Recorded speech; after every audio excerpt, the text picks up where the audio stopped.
Yes. Well, it's good to be back again this week, and I feel very honored to be here. Incredibly honored to spend this time with you.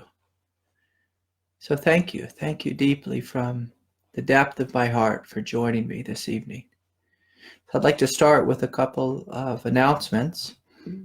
I'll be teaching at the Science and Non-Duality Conference in a couple weeks here. I think it's in 2 weeks.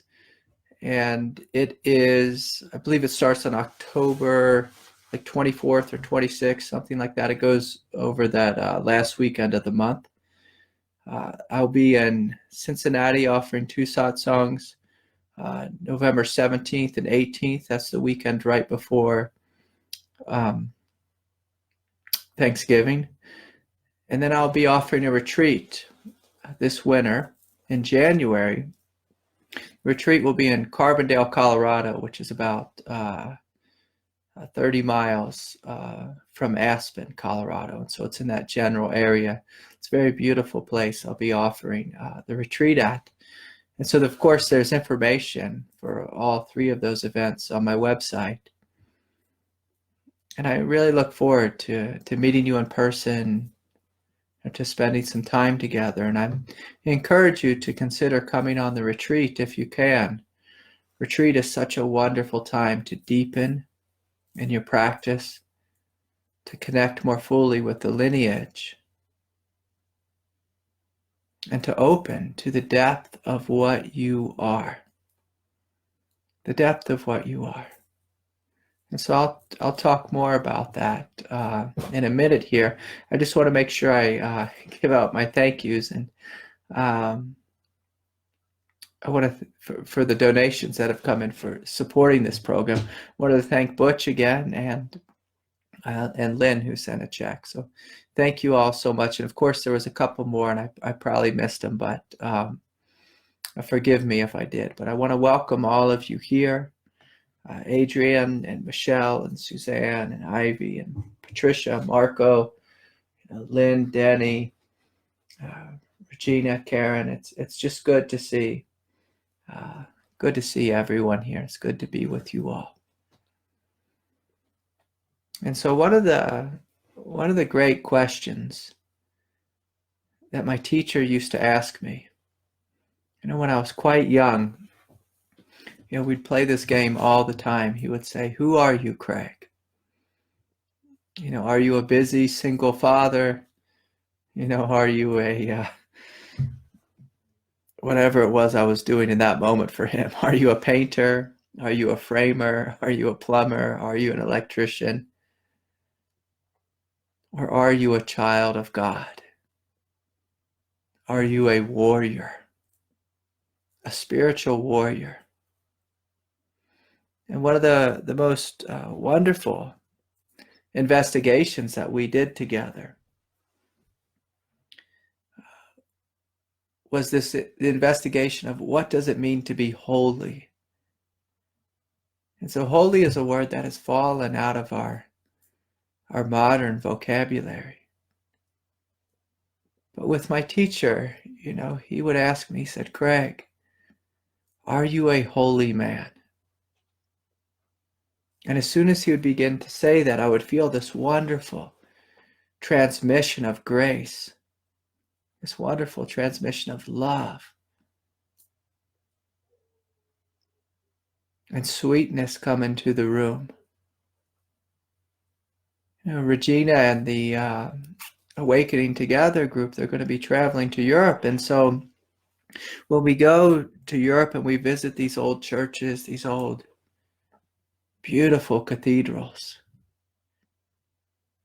when you walk in the door and your heart is open, when you're feeling and experiencing life through the subtle energetic body, right away you are brought into this presence of awe, this feeling of warmth, this feeling of radiant divinity. Radiant divinity. I can remember I was I did this trip with my father to Europe. It was really funny trip. He was like a World War II buff, like he was just like so into it. He was a military guy, and so somehow I ended up on this trip with my father. He asked me if I wanted to go on this trip to visit. Basically, it was a battlefield tour of Europe. And I thought, I haven't spent too much time with my father in my adult life. I said, sure, what the heck, Dad? I'll come with you.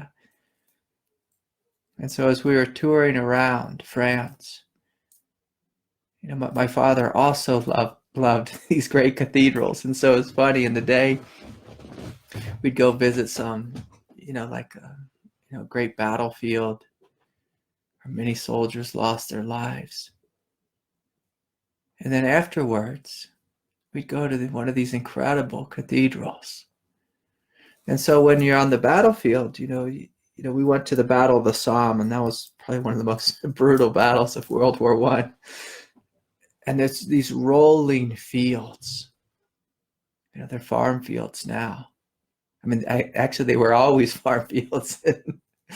At one point, I think in 1914, there was a great war there. And it was ridiculous, the amount of pain and destruction that happened. But I can remember just standing on the edge of these fields, and you see these huge craters where the bombs had blown up. You could still feel in the soil the pain and the suffering, of the men and the women who died there, children, so brutal. But then as you would walk into the village and you'd step into these cathedrals, your heart was once again rejuvenated with this love, this vibrancy, this incredible transmission of grace. And I can remember my mind just being so confused, so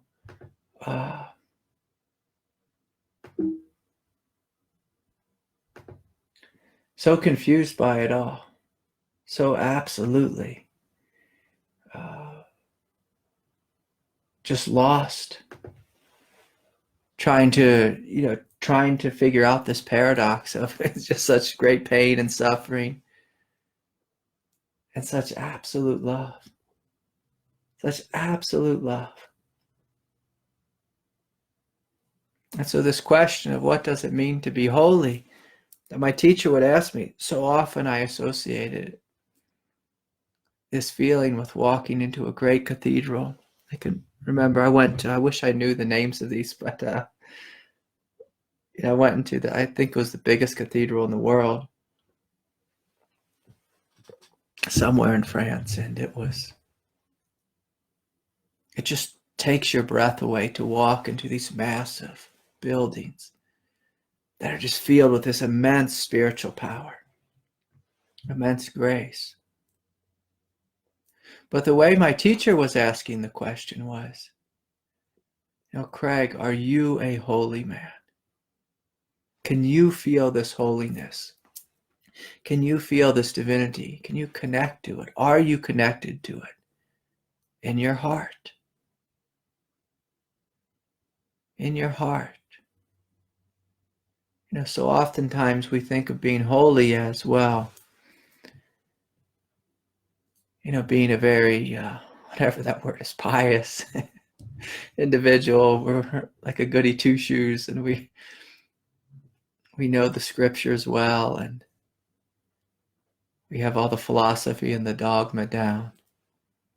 We have on all the spiritual get up and all that silliness. But that's not how my teacher meant it. He was asking me, Craig, are you connected to your heart? And this fire. Because holiness, when you really feel into it, it comes like a fire. It's like a burning love of God, for God, of yourself, of the truth, of that which is good. Holiness is this connection with that which is greater, greater than your own egoic identity.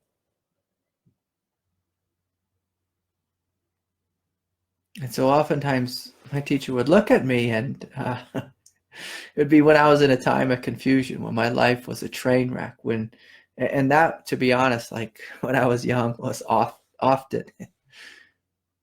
I was very good at meditation. I was very good at showing up with my teacher. I was very good at serving him fully. But my life was a train wreck. It just was. I didn't have my act together. I was very immature. I learned, how to grow up, through failing at life. I learned psychological maturity from failure, not through reading a book on how to be an adult. I can remember my therapist once recommended me this book when I was young by David Rico. He's a great Buddhist teacher. How to Be an Adult. Really great, really great book, but I could never follow. I could never follow his instructions. I had to go out and fail and then realize, oh, that doesn't work, and that doesn't work, and that doesn't work. And so when we're living a life of failure, when we're falling on our face, when we are gripped, like I was gripped with guilt and despair, like those were my two, those were the two unwelcome guests in my home, were guilt and despair.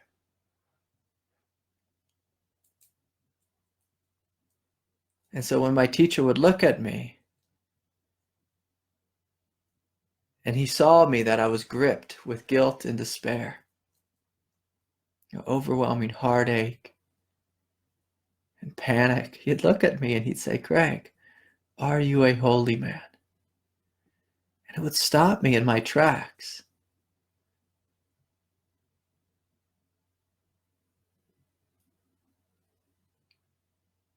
And I would reach into my heart and I would find that fire of God, that fire of truth, that love, that connection with my highest self.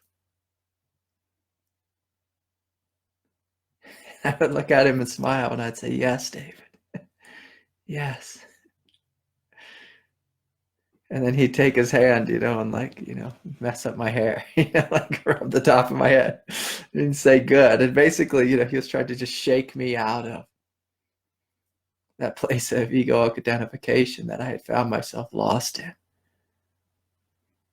And see, this is what a good teacher does. A good teacher is continually reminding us of our divinity,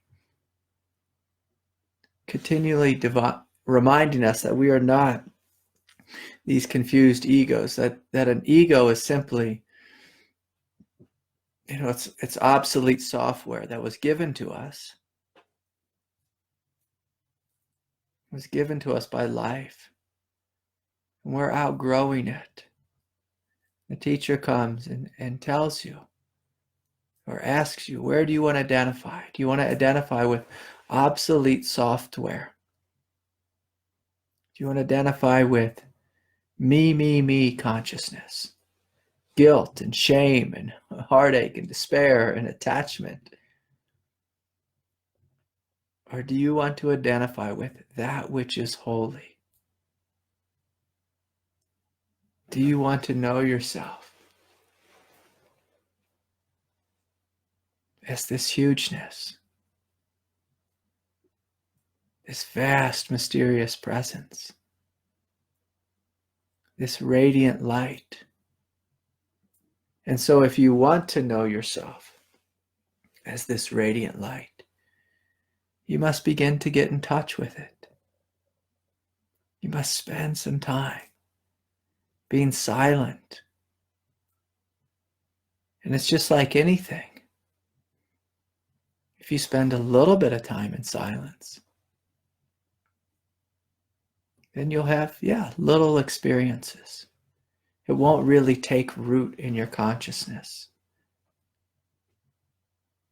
But if you spend a long time in silence, if you give your life to love, if you say yes to the truth again and again and again, things begin to change. I always smile when I'll go into a church and I'll sit down and meditate. And I'll notice that even in when I've been in Europe and been in these grand cathedrals, if they're off the beaten path, if they're not like just a tourist spot, like, Notre Dame,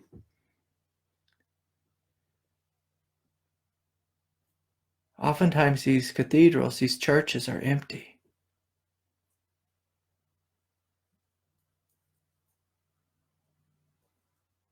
Sometimes you walk into them, and if you sit down for an hour, you might see nobody. You might see a couple of people, and sometimes people just come in for a moment, they say a quick prayer, and they get back to their day. And that is a wonderful step forward.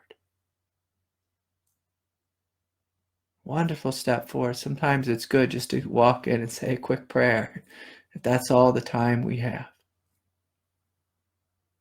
But if you want to be a holy man, a holy woman, if you want your life to change, you must give your life fully to the truth, fully. If you give 1%, well, you might get 10% in return. That's kind of how it works with God. If you take 1 step to her, she takes 10 to you. But 10% isn't enough to radically transform your consciousness.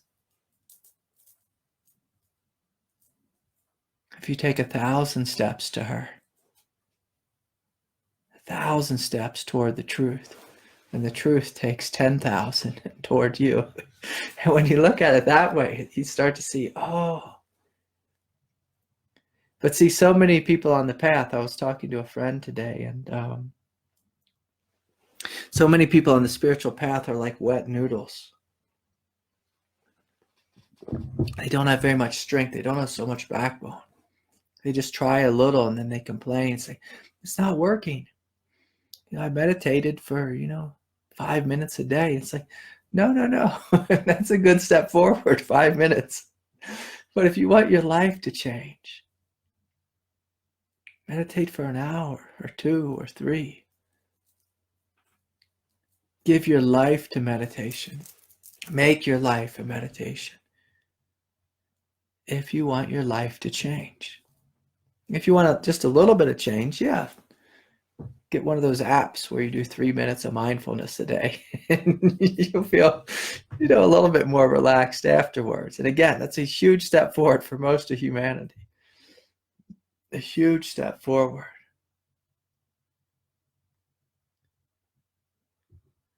But for our world to change, we need you and I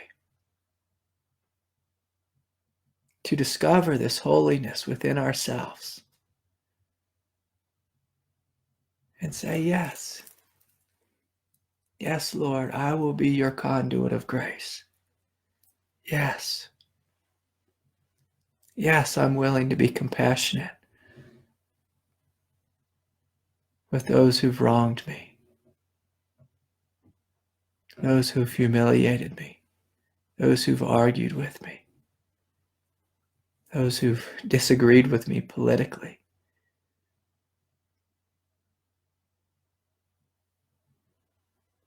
I was listening to this woman speak. She's one of these individuals who can see into the future or has somehow visited the future. She talks about this great division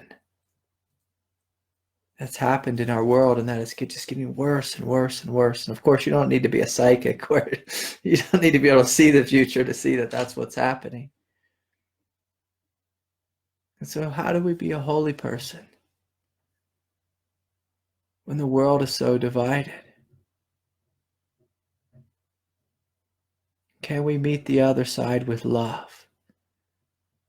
Can we listen Can we connect with our friends on the other side of the political aisle? Can we reach out and say, yes, I'm willing to talk. Yes, I'm willing to listen. Yes, I'm willing to be calm. And say no to, I'm going to stop attacking you on Facebook or whatever it is that people do. I'm going to stop listening to so much cable news and filling my head with arguments and division. And so in order to be holy, we are stepping into this divinity. We're saying, yes, I'm willing to live in a way which is undivided. And if you feel into yourself now, don't look into your mind, because you'll see lots of thoughts. You can look into the space out of which thought arises. And there you will find a space of non-division, a space which allows for everything. But if you take that step a little deeper and come into the heart, you begin to find this radiant presence, which is loving, which is inclusive.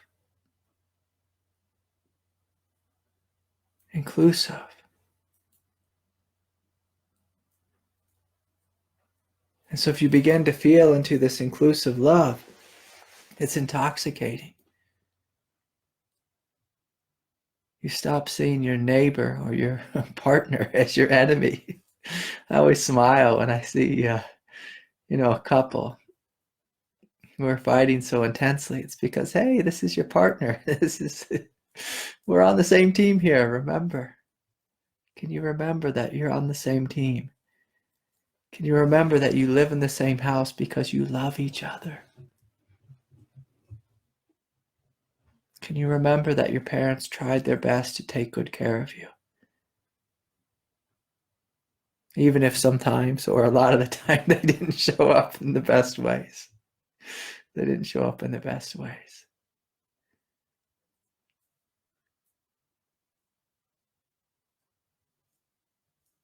And so in order to live in this state of holy union with God, you must also live in holy union with oneself. In holy union with your environment. So you're walking outside, you're seeing the beauty of the trees or the cactus if you live down south, if you live in the desert. In holy unity with the ocean if you live by the sea. Holy union with the sky and the birds and the trees, the animals. And see, it's an energetic transformation when you see life as holy. But where most of us live is we live in an egoic paradigm, an egoic perspective where it's me against life, me against the other. There's me and my ex-boyfriend or ex-girlfriend. There's me and the person I'm struggling with.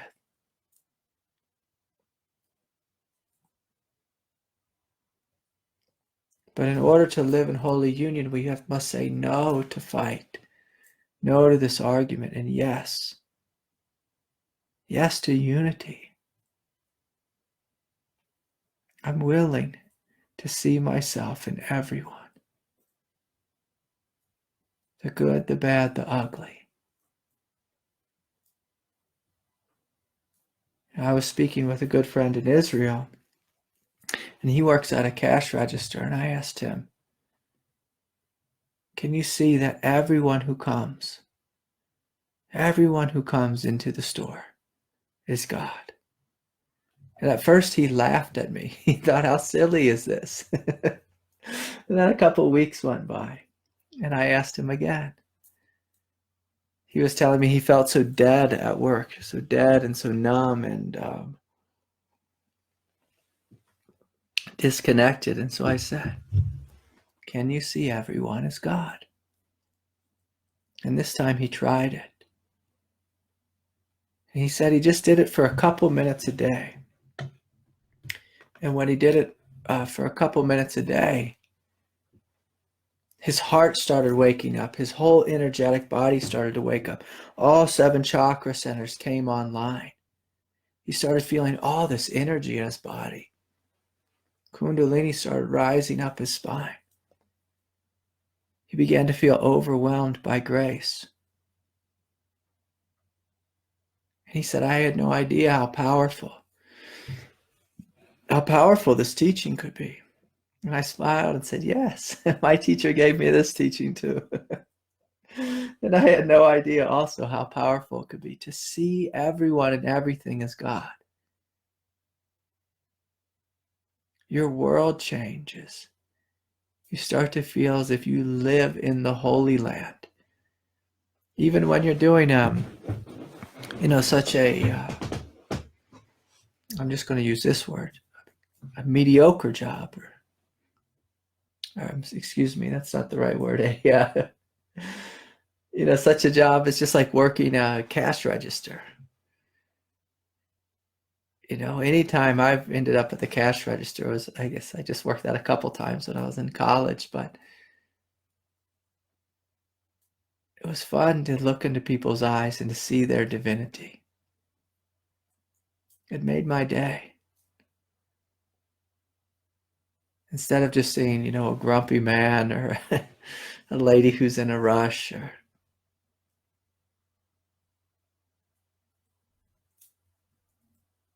but to see them as God, it changes your day, it changes your life.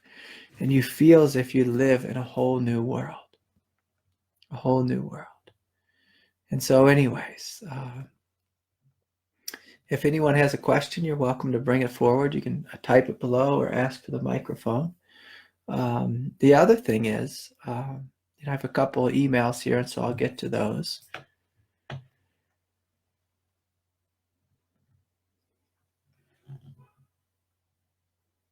And so one of the things someone wrote to me is, this is from Tyler. He said, Dear Craig, just curious if you ever ran into negative entities on your awakening journey and what you did or would do if you were being bombarded with all kinds of crazy thoughts within your consciousness.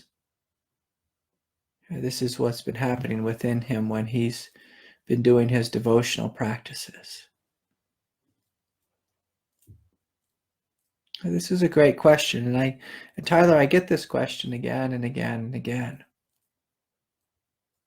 And so this teaching that what my teacher used to tell me is, he said, Craig, just pay attention to the truth. Don't get involved with the astral planes. Don't get lost in, the different psychic realms. Things can get really weird or confusing or bizarre there. And so we live in an evolutionary world, an evolutionary multi-dimensional world.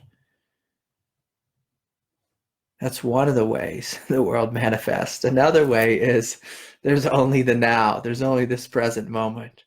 And everything is perfect just as it is. So there's that teaching, and that's beautiful. And if you're not resting in that, or if you are resting in that, and then simultaneously you must admit that we also live in an evolutionary world.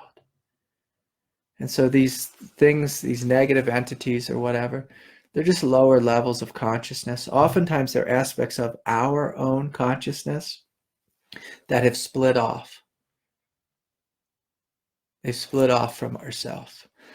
In the same way, as a human being can become mentally ill and schizophrenic, the mind can split into these different parts, and it can fight with itself, or you can talk to yourself, or feel like you're attacking yourself. And hell, you don't even need to be schizophrenic to experience that. There's many of us who have a strong inner judge or inner critic, or the one that I struggled with was I had intense attachment to individuals. I would fall in love, and then it was just difficult to, if we broke up or the relationship didn't work out, I would continue to think about them, for long periods of time, even after it was like clear, like, we're done, we're never getting back together, it doesn't work, And so this willingness to see that if these things are arising within your consciousness, to see it as God. And sometimes there's lesser forms of God and there's higher forms. And so if there's aspects of your consciousness which are driving you crazy, you say no to that and yes to the truth. No to that and yes to the truth. And so if your ex-husband, ex-boyfriend, if you find yourself fighting with them in your mind, the willingness, can you put that down? Can you put the argument down and come back to the peace, come back to the truth? It's so easy to get lost in the mind. It's so easy to get lost in confusion. And can you stay with that which is simple? Can you stay with that which is simple? Can you focus on what is right in front of you and not get lost in these stories of the mind? Because the mind can create all these tragic stories, which oftentimes it's simply that, tragic stories. Our mind can create visions, it can create entities, it can create all kinds of silliness. Where we're doing psychic warfare within our own consciousness. And if we want to live in a truly undivided way, a unified way, we must be willing to step back and see, okay, these thoughts are crazy. My emotions are getting also carried away. Can I step back and just breathe? Can I step back and just let go? Can I let God, life, the universe sort this out? Can I trust that everything will work itself out? And so the big thing, Tyler, is to trust. Trust that which is good and let go of that which is quote unquote negative. I don't really believe in negative. I like to think of everything as in terms of evolution. All of us here on planet Earth are evolving. Now, some of us are at lower levels of evolution. Some of us are just at confused places in our life. But if you give someone a little bit of time, they will outgrow that confusion. They will outgrow it. And so, Tyler, if you're seeing something in your consciousness that seems weird or bizarre, don't pay any attention to it. Pay attention to that which is good, that which is true. Keep your eyes on the light. Keep your eyes on the love. Okay, beautiful. That's a good question. It's one I get a lot. Oftentimes when people are really energetically overwhelmed inside, their mind starts to just create these incredible fantasies, whether it's entities or an argument with someone who's not there. I mean, it's all, from one perspective, it's all an illusion. It's all an illusion. Unless it's not. And you'll know when it's not. You will know when it's not. Okay. And so, of course, if anyone has a question, please bring it forward. And here's a quote from Swami Vivekananda. I was listening to a little something about Swami Vivekananda this last week, and I had forgotten about how deeply he had influenced me on the path. He was one of these grand heroes who I would look to. I'd connect to his presence. He was one of the first individuals who, it was like him and Yogananda brought yoga to the West back in the early 1900s. They're both incredibly powerful teachers, but the thing that I loved about Vivekananda is he greatly struggled with his body. He had diabetes back before when, diabetes medication was a thing, like where you could get the insulin shots. And he greatly struggled with it. And he had tremendous doubts along the path. Like he deeply doubted his teacher, Ramakrishna. And Ramakrishna would always smile, would always smile at him. But it was funny. There was one night when Vivekananda was talking with another student, and they were talking about this aspect of duality, and it just said, how could it be that everything is God, that all is God? There's no way that this is the truth. And in that moment, Ramakrishna walked in the room and said, what are you two boys talking about? They both, I think, just probably looked at the ground and, didn't say much. Vivekananda probably spoke up because oftentimes he would argue with Ramakrishna. And Ramakrishna just reached out and touched Vivekananda on the head. And right away, he had the direct experience of non-duality, the direct experience of oneness. He began to realize experientially that all is one, all is God. And so a couple moments before, here he was lost in the confusion of his mind, trying to figure out the right philosophy, figure out how it could be possible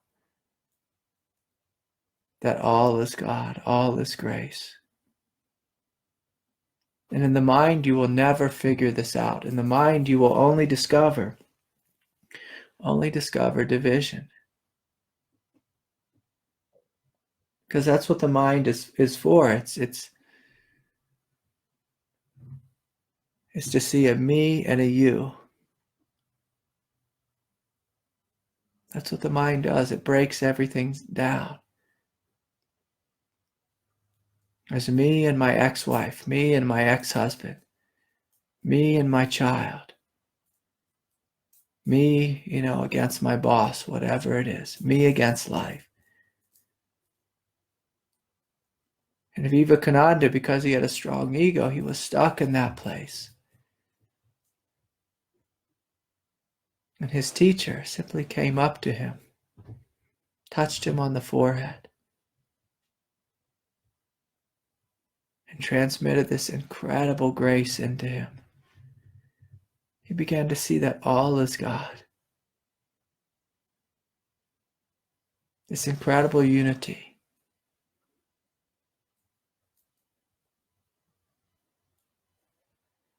That the rickshaw driver, that's the guy carrying carrying the rickshaw, and the passenger are one.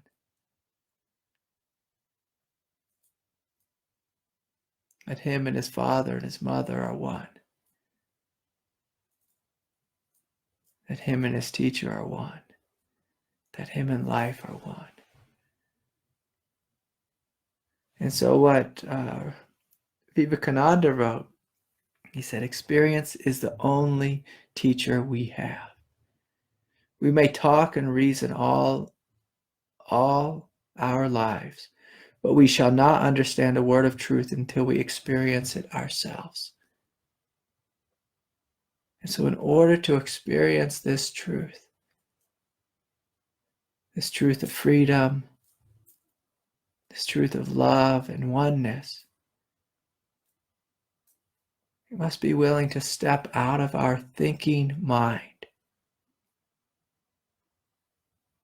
and come into our hearts. And so as we come into our hearts, you begin to feel and connect with this quiet radiance, this quiet divinity, perhaps this fiery holiness. You begin to see that what you are is divine. What you are is this quiet presence of innocence. That you are not a human ego that's just fighting with someone, with this thing or with that thing. That what you are is something great, something profound. But you have to be willing to let go. You have to let go of that egoic identity which wants to be right, or is so attached to being separate.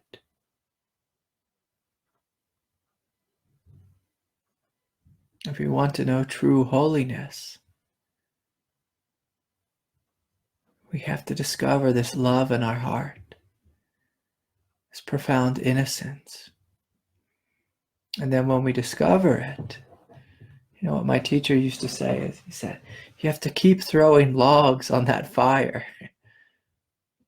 You know, when you find the fire of God, the fire of truth, the fire of divinity within your own self,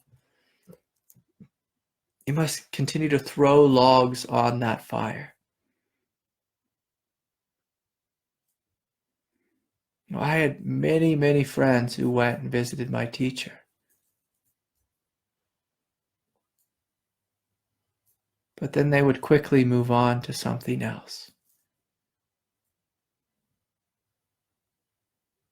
But I went and I stood before my teacher and I saw there is an incredible fire of divinity here. I'm going to jump into this fire. I'm going to jump into it and see what happens. See what happens. And then at some point, after being in the fire so long, I couldn't tell the difference. I could not feel the difference between my teacher and myself. And I say that from a place of humility, for that is His grace that woke my heart up. Now, He is a master being, like He's an incredible being, and I don't claim to be any such a being, but after standing in that fire for so long, you feel such a love, such a harmony, such a unity.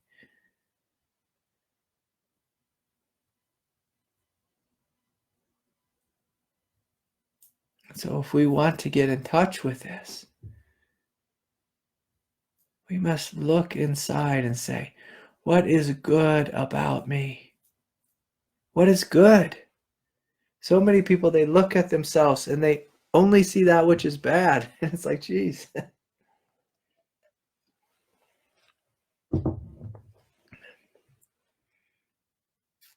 You know, who wants to just, stay inside and judge themselves eternally? Can you look inside and see that which is good? Connect with that. Okay. So the next question comes from Michelle. Hello, Michelle. Welcome. When one is empty, is it possible we process for those around us? I sometimes feel someone else's energy in me after spending time together. Oh yes, Michelle, this is very common. Most spiritual people on the path are empaths. That means they feel what's happening in themselves and others. In fact, the more energetically awake you are, you're going to naturally be more intuitive because you're connected with your heart. And when you're open, you're open. You're open to everything. You will feel everything. You will experience everything. But again, going back to the question that Tyler was speaking about, we have a real choice here. When you're an empath, we can be one of these highly sensitive individuals who's like afraid of everything. Like, oh my God, I'm afraid to breathe the air, drink the water, step outside. I might hear a loud noise. I can't be in big cities or large crowds. So we can be an individual like that. And, I tried being a highly sensitive person. It's a really difficult way to live. You'll find yourself miserable all the time.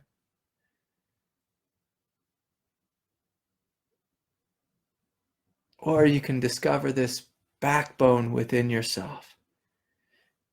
And what I love being is a highly sensitive individual with a backbone. Because when you have this backbone, you don't get knocked over by people's energies. What God needs is spiritual warriors here. In 2018, if we want the world to change, we need to have a strong back and an open heart. And yes, Michelle, you are absolutely right. If you find yourself empty, and by that I assume you mean you've been meditating a lot, you're doing some yoga, your consciousness is very quiet, and you walk into a room, you'll begin to feel the energy of the room. I can remember when I was with my first wife, we owned a daycare center. I mean, she really owned it. I just was the maintenance guy there.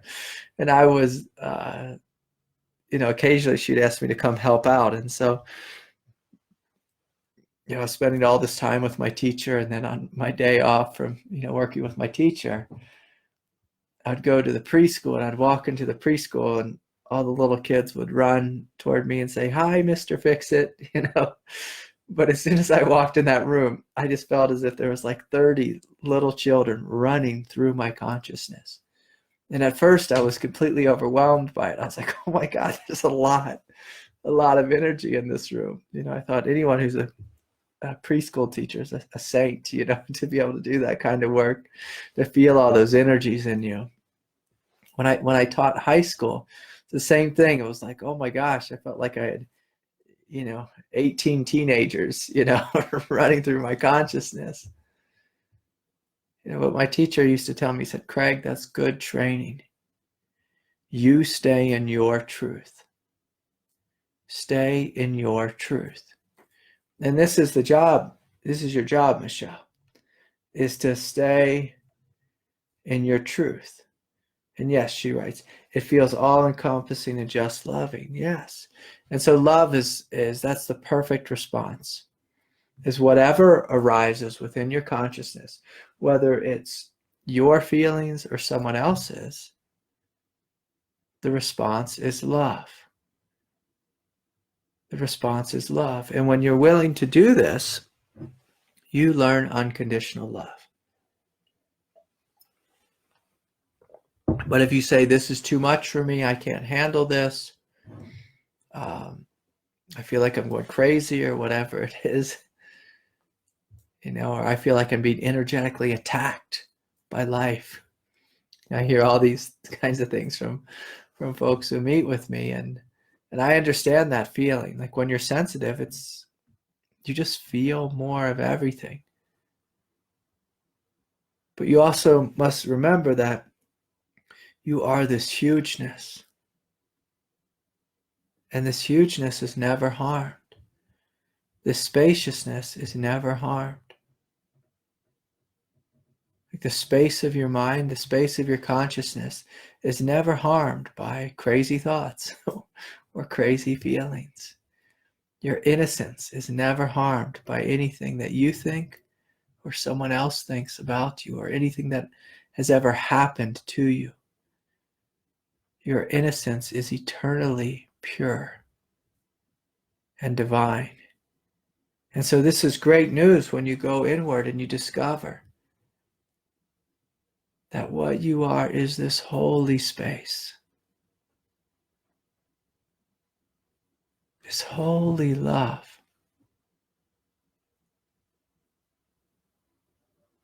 And so I'm going to invite everyone to just join me in letting go a little bit more deeply, a little more fully. and saying yes. Yes to the love of this moment. Yes to the spaciousness of this moment. Can you open up and receive that which is greater? That which is greater than your ordinary human mind. Will you join me in falling backwards into this direct experience of love? And so in order to do that, you must open your heart, open your mind, open your crown chakra, and give yourself permission to be receptive. Receptive to your divinity. Receptive to the hugeness of your true nature, which is the one true nature. Can you be receptive to this grace which is pouring into us right now in this moment?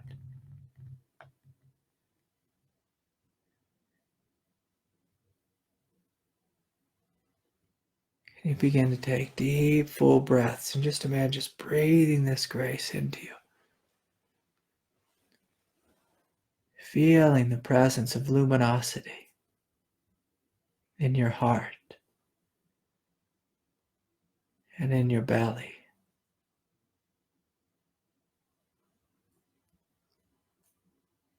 You take a deep breath and say yes to God. I'm willing to be a warrior. I'm willing to let go of that which does not serve me. I'm willing to let go of that which I've struggled with. I'm willing to forgive the past. And so as we open, as we begin to receive in this way, you might begin to feel this intensity of light, the space of the third eye. As you relax and open the throat chakra and invite this love down into your heart, this descent of grace come down from above. And I encourage you to be innocent, to be humble, to not worry about any thoughts in the mind, but simply breathe, simply feel, and say yes. Yes to that which is good, that which is good about you, and to say yes to this love which is coming and meeting us in this moment. And you say, yes, I'm willing to receive.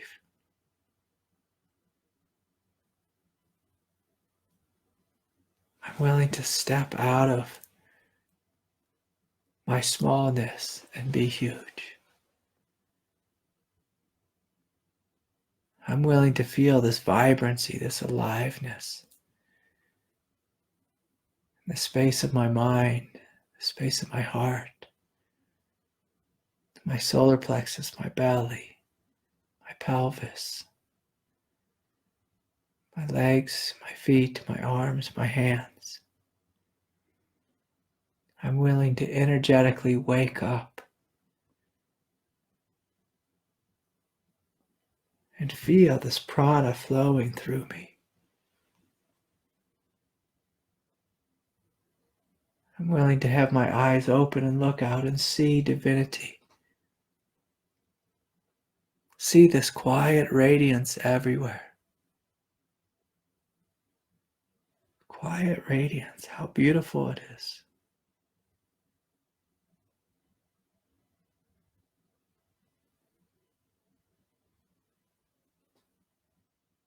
Can you see, can you feel, can you experience this quiet radiance which is everywhere? Say yes. The world is holy. The world is holy. I am holy. Can you come into your heart and look out at life from your heart? See this love, feel this love.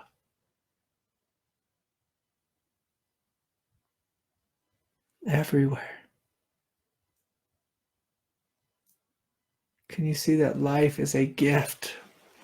An incredible gift of divinity.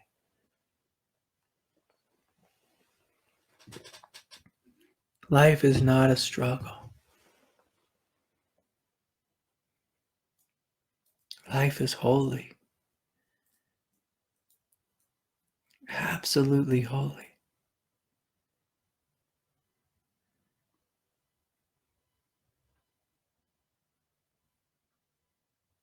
Can you join me in this perspective? This shift in consciousness. Out of division, out of pain.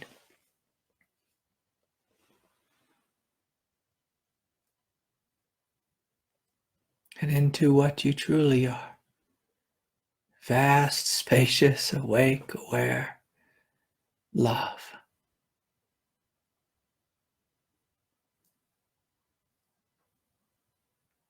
Love. You wake up and see this right here and right now. And of course, if you are struggling, can you let God come into you? Can you call upon her and say, Mother, will you hold me? Will you love me?